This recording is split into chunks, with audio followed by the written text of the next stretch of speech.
Basravi is live for us there. There are fears that this war is spiralling out of control. As we were saying, Qatar was making that warning earlier on. Are there any signs that the Gulf states feel they're still in a position to influence what's happening? Of course, we've just been reporting explosions being heard in Qatar and the UAE and in Kuwait.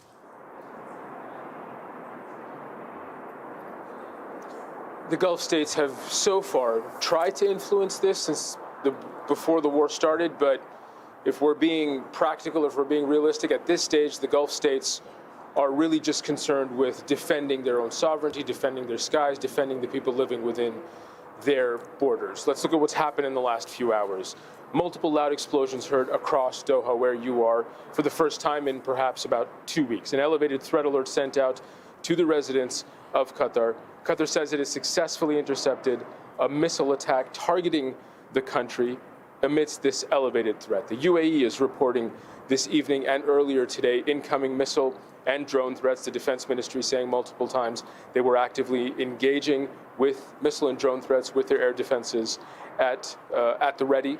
We're also hearing there are sirens in Bahrain. Earlier, the U.S. State Department did issue a warning telling U.S. citizens, telling people to shelter in place. And again, those sirens going off, warning citizens to remain calm, but head to a safe location.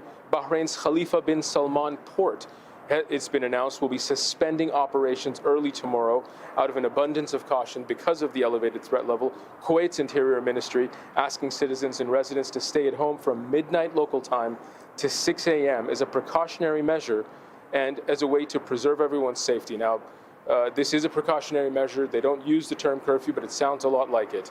So again, to recap, warning sirens in multiple Gulf states, threat levels raised, and people told to take shelter-in-place safety measures throughout the course of the night. This evening, there is a great deal of trepidation. There is a great deal of fear and tension in the GCC as this warning from U.S. President Donald Trump, as this deadline nears.